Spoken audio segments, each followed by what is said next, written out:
How to kick someone from a group chat on Telegram. Hello everyone, welcome to this channel. I'm Emily and I'm here to help you out today.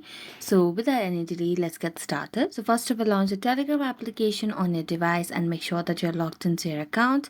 After logging into your account, just make sure that you are into your account over here. Now to tap on your account, what you need to do is just select the group where you want to kick someone out from the group chat. So as you do that, you'll be able to see the whole conversation as well. So here's the group. Now if I want to just kick someone out from this chat, all I have to do is tap on the name of the group and then tap on edit button over here.